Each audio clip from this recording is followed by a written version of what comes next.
So we're in Östersund, Sweden, about 240 miles from the Arctic Circle, watching Östersunds FK train ahead of one of their Swedish Cup matches. This all may seem normal and cold, and it is very cold, but this club is far from normal. These are the giant slayers of Europe. Athletic Bilbao, Galatasaray have all come here and lost or dropped points, and it all comes down to this club's completely unique approach to football on and off the pitch.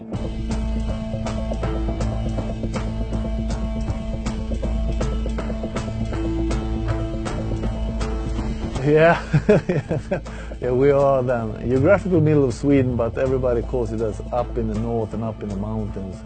You know, we have 200 kilometers to next town, we have 250 kilometers to Norway, so we're quite isolated as a town here. You know, the location is what it is, it's our own environment. It can work for you and it can work against you. Known as the Winter City, Östersund is Sweden's hidden gem. The home to 50,000 free spirits and free thinkers, it's a town known more for its ski slopes than its soccer stars. Until now. The people up here is very, very proud people. Big in sports, you know, most on skates and skis, of course. But now when football is coming, you know, everybody is a fan of the football. This is Daniel Schindberg, the club chairman and architect of this Cinderella story. If we start the story 2010, in the beginning of October, we were relegated to the fourth tier of Swedish football, which is as low you can go. We had a handful of players, no manager, no staff, no ideas, but we had a stadium, and we started with analysis of the football world, where we are and how we see it, what we wanted to do with the club. And after we'd done that, look for people that could fit in what we wanted to do. Daniel's first move was to hire a manager, and he settled on an inexperienced but adventurous young Englishman named Graham Potter. So I arrived just as the club had been relegated to the fourth tier of Swedish football. You can imagine it wasn't in a particularly good place then. So we started to sort of say, okay, what sort of identity do we want to have here? What does an Östersund football club team look like on the pitch? We've come to the conclusions that football is played the same all over the world. The clubs are run by, you know, middle-aged, over 50 to 70, heterosexual, white men, half-fat, quite wealthy, love power, and I'm the model for it, so I don't exclude myself. If you have that, and you can see that everybody train the same, play the same, organize the same, if we go in and do exactly the same that everybody else is doing in the football world, we will end up in a numbers game, and we will be exactly where the money takes us. And we don't have money. If we compete on conventional terms with Swedish football, we've got no history, no tradition, no culture here. Not the finances either to attract players. So therefore you're looking for the ones that have been discarded, you're looking for the ones that conventional football will say, no, he's not good enough, or for whatever reason. So with a group of so-called second-hand players, Östersund started their climb up the Swedish football ladder. Promotion to the third tier in 2011, the second division in 2012, and in 2015 they made their first ever jump to the Allsvenskan, the Swedish top flight. In that time, Schindberg and Potter had adopted a one-of-a-kind approach to player development. One that focused on improving decision-making both on and off the field through a culture academy, a mandatory annual art workshop that culminates with a performance in front of a huge local crowd. Its purpose? To put the entire squad and staff completely out of their comfort zone. Ladies and gentlemen, you have just seen the football playing, music making, love making, heartbreaking, booty shaking, fist pumping, legendary FK!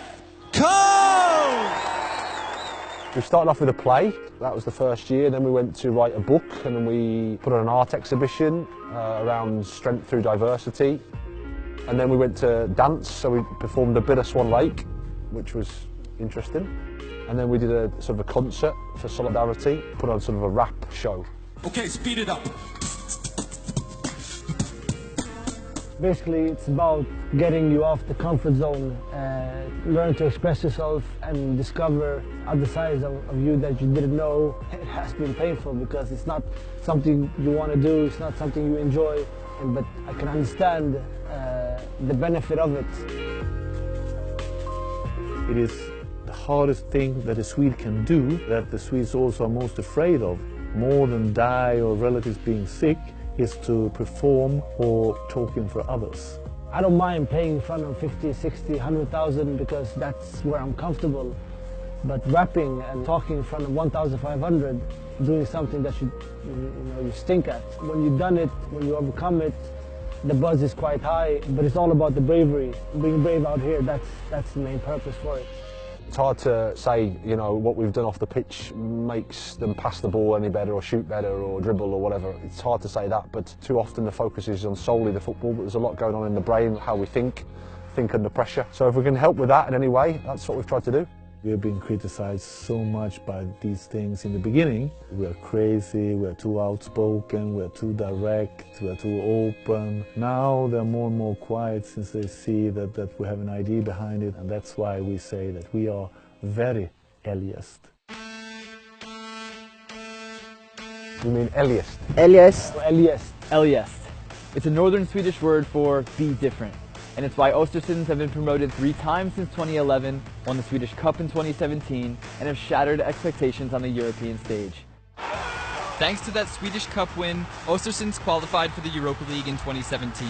When they drew Turkish giants Galatasaray, they thought their European dream would be short-lived. But a shocking upset at home, followed by an away draw, saw them applauded off the pitch by some of the most hostile supporters in the world. Then, another upset against PAOK of Greece sent Östersunds to the group stage, where they faced off with Hertha Berlin, Zorya of Ukraine, and Athletic Bilbao. A second-place finish behind Bilbao, who likened OFK's playing style to Barcelona, landed them in the knockout round, an inconceivable place for the club and its fans. Every time after a game I say this is the best game, best experience I ever had, and next week is the same, next week is the same, and next week is the same. It's hard to zoom out and look at what we achieved. I think that will come at the end of the career, but it's really, for a club like us, pleasing.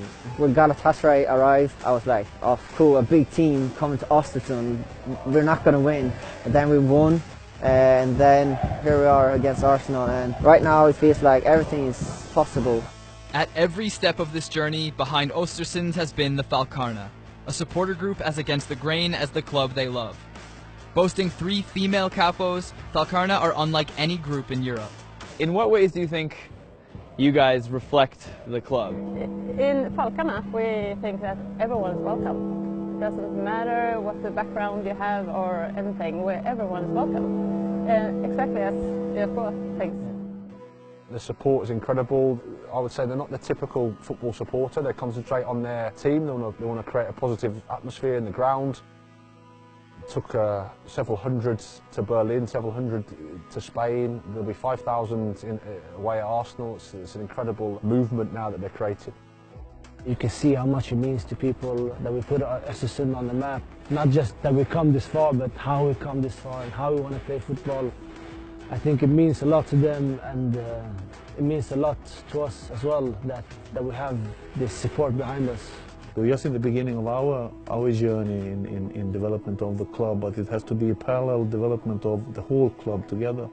When you're doing something new, when you're doing something that hasn't been done before, there'll always be people who say you can't do it. If you've got an idea, you're prepared to work hard, never give up and keep working, then you can achieve things, and I think that's probably how you can make a difference.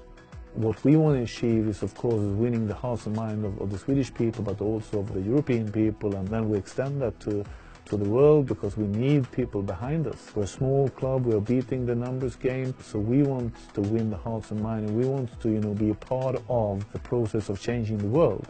What I love about this club is that it's a different type of modern football, and it's the modern football that you want to see. It's a small club using its inclusivity and its diversity to help compete against some of the biggest clubs in Europe. Football today is predictable, but clubs like Östersunds can change the odds simply by being different. If we lose, we have to learn from that.